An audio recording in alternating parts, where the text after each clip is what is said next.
Okay, so let's dive in. Today we're looking at this really interesting set of sources you shared, all about stress, avoiding burnout, and finding better ways to recharge. Yeah, there's some great stuff here. Insights from David Coe, the Calm CEO, talking about his book, Recharge, on Jay Shetty's podcast, plus some other related material. Right. And our mission really is to unpack some of the maybe surprising ideas here. Go beyond just take a break and see how we can manage our energy, especially with this world throwing so much at us. And it really kicks off with this core idea from the sources that's actually quite simple but powerful. Thinking about our brain, well, less like it can just keep going forever, and more like a battery. A battery. Yeah, that really clicked for me. Because the problem these sources highlight, it's the sheer volume of stuff we're dealing with, right? Yeah. Information, tasks. Totally. There was one stat in there that was pretty staggering Hmm. about processing something like, what was it, 72 gigabytes of information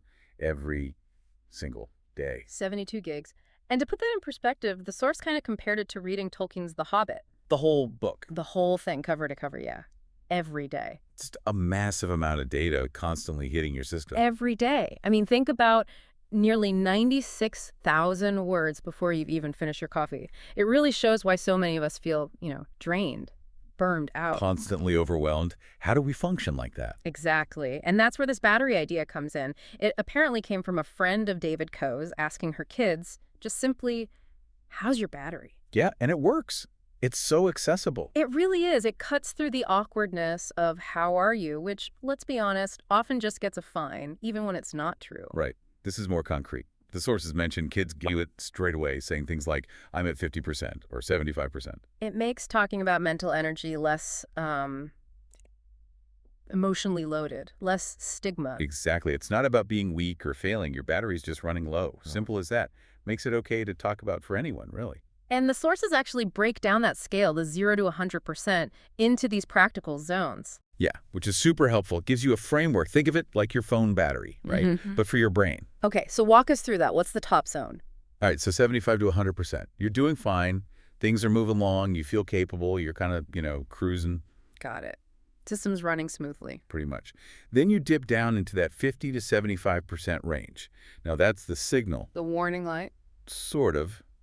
It's time to start thinking about recharging proactively, Hmm. not waiting till you crash, just being aware, maybe planning a little top-up soon. Okay, so anticipating the drain. Then what about the next level down, 25 to 50%? Okay, now things are getting more serious. The sources say this is when you really need to take a break, like an actual pause. Not just thinking about it. No, doing it. Step away, go for a walk, put the phone down, get away from the screen. Especially if you're in back-to-back calls, it's intervention time. Right, actively stopping yourself from hitting empty.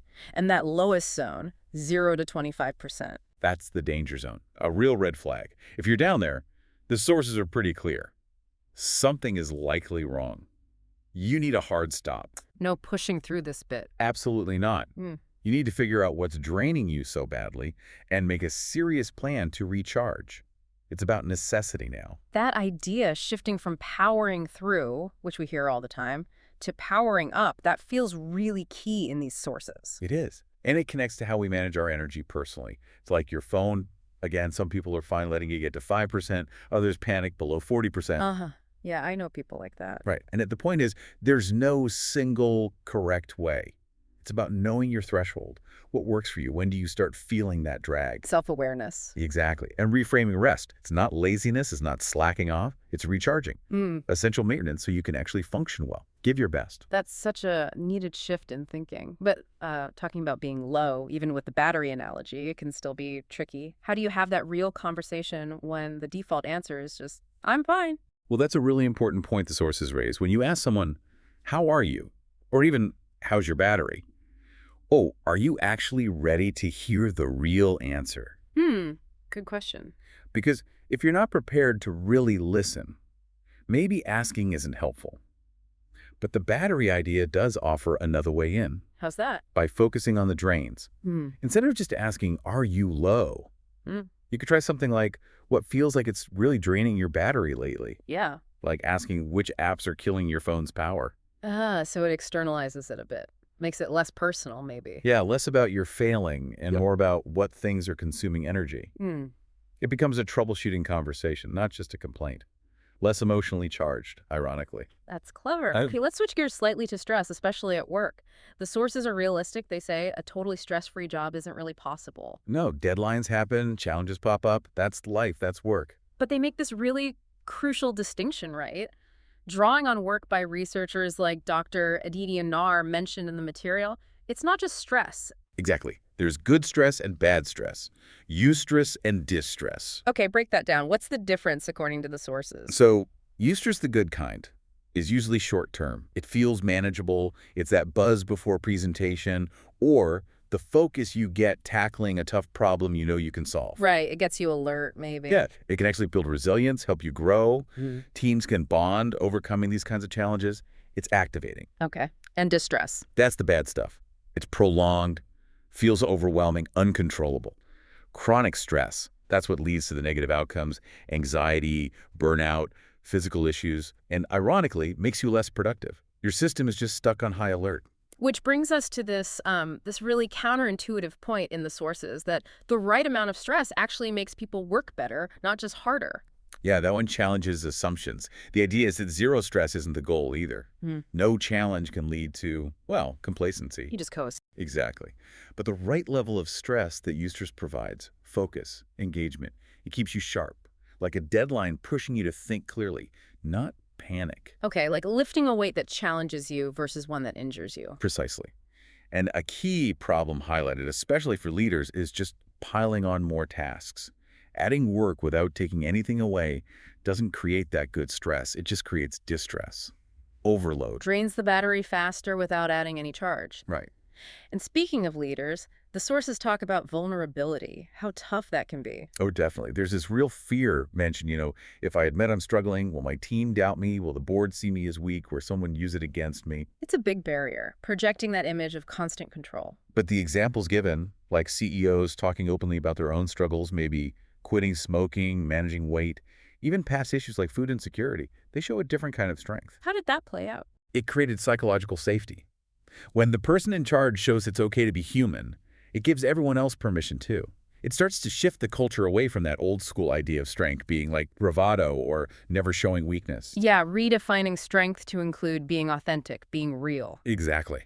And that seems vital for building the kind of workplace culture the sources advocate for, using calm as one example, a culture that actually supports well-being and recharge. So what does that look like practically? The sources mention specifics from Calm. Yeah, things like starting big meetings with just, say, 30 seconds of quiet meditation, ending meetings with gratitude, having specific Zoom-free times or days. Encouraging people to say no to meetings that aren't necessary. Right, it signals that value isn't just about being busy, about having a packed calendar.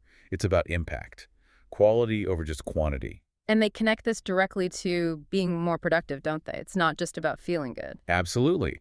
The argument is that taking those short breaks, those moments for mindfulness, it doesn't actually slow you down. Counterintuitive again. Yeah, but the thinking is a calmer, less fried brain makes better decisions faster.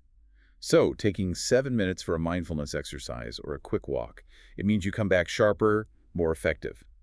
It's a performance enhancer, essentially. Powering up to work smarter. But still, that old powering through culture is strong. It really is. That stat was striking. 61% of people feeling they're just expected to get over stress. Which is the total opposite of listening to your battery level and powering up. Complete opposite. And there were personal stories in the sources, people remembering being kids with like a tight chest from stress and just being told, power through it. We didn't have the language or tools back then. And the cost is real. That other statistic, 33% of people feeling too swamped by daily stress to even think ahead, it literally impacts your ability to plan and function. So, okay, we see the problem, we understand the need to recharge. What about actually doing it? The sources give some practical tools. Yeah, I liked the exercise about identifying when you usually hit that low point, that 120% zone. Pinpointing your typical energy crashes. And that this is key, figuring out in advance what specific charge you need then. Right. Is it a quick nap, a walk, calling a friend, deep breaths? Exactly. Having that list ready means when you feel yourself bottoming out, you have a plan. You're not just stuck feeling awful. It's like knowing where the charging station is before your EV runs out of juice.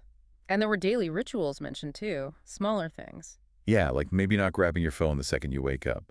Having a simple morning routine coffee, open the window, take 3 breaths outside, little resets. Walking meetings were mentioned too. Exercise, gratitude. That gratitude piece seems important, both personally and for teams, like sharing weekly wins. Builds connection too, right? For sure. It reminds you you're working with other humans. The sources point out you spend maybe a third of your life at work. Building those connections, just asking about someone's weekend, it builds trust, makes the whole environment better, supports people. Which brings us to the bigger picture, the future of mental health at work.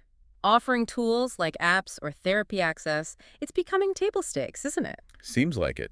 The sources suggest it's almost an expectation now, especially for younger generations. And just having those tools available helps normalize the conversation about well-being. And companies that don't support this, they risk losing good people. Definitely. It's becoming a retention issue. And there was that really interesting leadership example from Calm and the sources about strategy development. Oh yeah, where the whole team developed the strategy at an offsite, not just the That's execs. huge. Talk about trust. Yeah. Empowering the team like that, it leads to more ownership, better ideas, probably faster progress. It comes back to hire smart people, then trust them and get the obstacles like burnout out of their way. Makes total sense. And the final point on recharge was really insightful, this idea that actually supporting others, being present for them when their battery is low, that can recharge you too. Yeah, it's not always a drain. That kind of empathy and connection can be mutually energizing.